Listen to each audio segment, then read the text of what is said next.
A'udhu billahi minash shaitani rajim. Bismillahir rahmanir rahim. Message to Portable ọmọ Ọlálọ́mí Sàásùsẹ̀.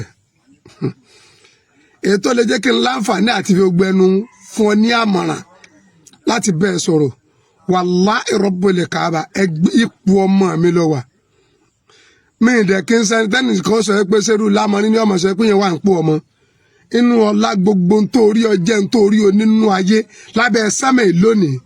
Òun fi ń tọ́ tọ́lọ́run ti ṣe fáwa tipẹ́tipẹ́ nígbà tó ti mature ni. 200 dozen mistake ni fún rú ẹ láti sí ọwọ́ rẹ sókè kó dẹ̀ gbá ìránṣẹ́ Ọlọ́run létí. Àfáà ni mí, aláàjì ni mí, mùsùlùmí ni mí. Àmọ́ ẹ̀ṣẹ̀ ni kírù mi ó rírù yẹn kí n wá rò pọ̀ sí ń tọ́da burúkú lọ́sẹ̀ o. Àbágbọ́ ní látàjà bá ń lé kùdárì náà kọ́tà sọ̀lẹ́ ẹ̀ wọ́n lè kúlì káwọ́mí náà kọ̀tún wà kùdárì. Wọ́n ní ẹ má jẹ́ kí ọjọ́ yín lójú. Tẹ́ ẹ bá rí kùdárì ẹ̀ hàn ní ènìyàn dídìrín òpònú ẹ̀ ń tí ọmọ pàtàkì rẹ̀ sí Ọlọ́run. Ńlọ́pàá kó mi sọ́ọ́líù ó ń bẹ́nu Kùránì ó ń bẹ́nu Báíbù. Wọ́n lè kúlì káwọ́mí náà kọ̀tún wà kùdárì. Gbogbo àwọn tí wọ́n para kó mi sọ́ọ́líù ànábì Ọlọ́run ní sọ́ọ́líù. Àwọn tí wọ́n para kó mi ẹ̀ lánàá wọn ò lánàá wọn ò lónìí wọn ò tún lè lọ́la. Portable yọ 200 dozen kéré ó kéré gan. Má wù ọ láti ń bẹ lọ́wọ́ rẹ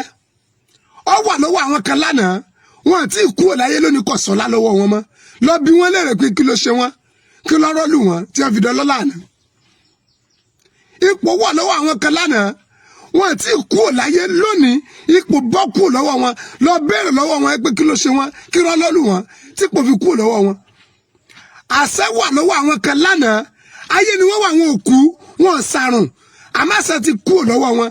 Portable ọmọ Ọlálọ́mí lọ bí wọ́n léèrè kí ló má ṣe kúrò lọ́wọ́ wọn. Ọmọ yìí àgbà bóyá kí n pọ̀ lágbà ńlẹ̀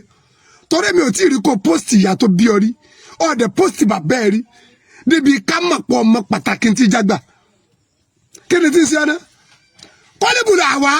ẹ̀mí ìfẹ́ inú dẹ̀ láàmú dáadé mìíràn wo ilẹ̀ yọ̀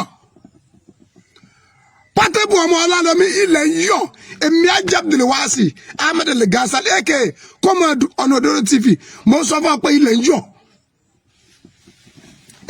ọjọ́ orí ẹ kéré kí ni sí ọ́nà kí ni problem ẹ kápẹ́ ìránṣẹ́ Ọlọ́run bá wọnú ọgbà rẹ̀ gan kọjá compound yẹ tó fence wàá sọ pé ẹ bóde mi ní stress inú yín kí ni gùn ọ owó olówó wèrè tó ní lọ ẹ bá àwọn kan ni wọ́n fún ọ ọláwo lọlá orí burúkú ti gùn ọ ẹ bá àwọn kan ni wọ́n dán ọ lọ́lá ilé wo lọ kọ́ ọkọ̀ wo ló gùn ṣẹbẹ́ kan ní ẹsẹ̀ fọ sọ́wọ́ bọ́lẹ̀ láti sẹ́mọ̀ ni kí ló ń tà kí ni sí ọwọ́ ẹ èmi tí mo jẹ́ àfáà yìí asàbọ̀là kò sí bá bẹ́ẹ̀ tí ń bí yàrá jẹ́ ẹ̀dá gbọ́wọ́ òkè gbà mí létí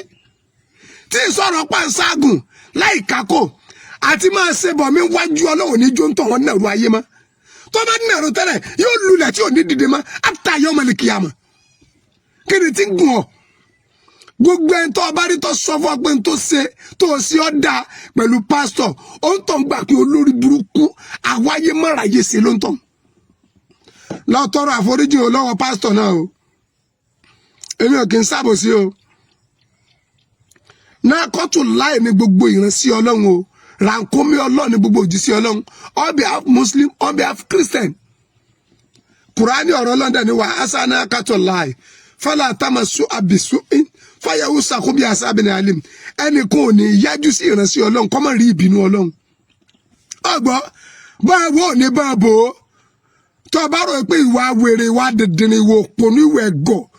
ìwà ọmọdé ìwà ìnílà àkáì tó ń wù yẹn ó mú ọ lòdù ó mú ọ ríṣe rántí ipá wọn kan ṣe bẹ́ẹ̀ lánàá wọn lulẹ̀ Portable ọmọ Ọlálọ́mí rántí pa wọn kan ṣe bẹ́ẹ̀ wọn lulẹ̀ mi ìbẹ́ lọ́n kó lulẹ̀ tó àbá wá fẹ́ lulẹ̀ lọ́wọ́ pásítọ̀ náà kẹ́kọ̀ọ́ dùn nínú kí ni ju ọlọ́wọ́ tó fi jólẹ̀ kí ló kó jọ ayé ìkéré náà ìṣẹ́jú kan sí kejì ní kú àtìyé kí ni problem ẹ wọ́n dẹ̀ wú ọ̀rọ̀ rẹ̀ dáadáa tó ń sọ̀rọ̀ ẹnu ẹ̀ dẹ̀ rùn ẹni orí ẹ̀ bá pé tó ní láàkẹ́ ọdẹ máa mọ̀ pé ọpọlọ rẹ̀ dúdú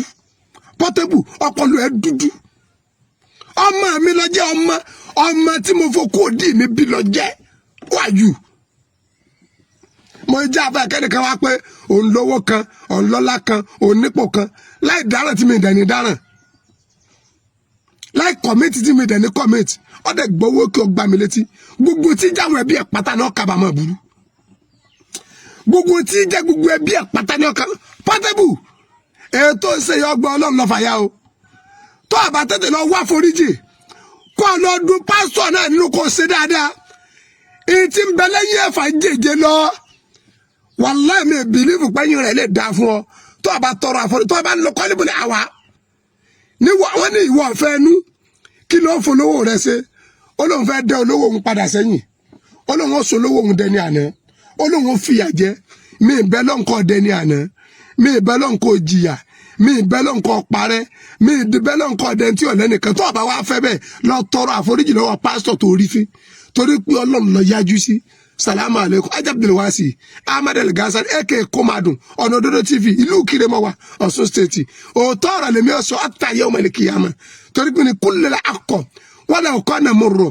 bí òdodo bá ti wù kòkòrò tó Ànábì wa Muhammad sallallahu alaihi wasallam ó ní ẹ sọ ọgbọ yẹmọ rádaràdà ló ń ṣe àwọn tí ń tẹ̀lé ọgbọ́n orí wọn ò pé torí wọn bá kí wọn ní máa hóhó ẹni tí wọ́n ṣépè fún títọ́ tẹ́ ẹ bá bàjẹ́ yẹyẹ náà máa fi ọ ṣe salamu alaikum.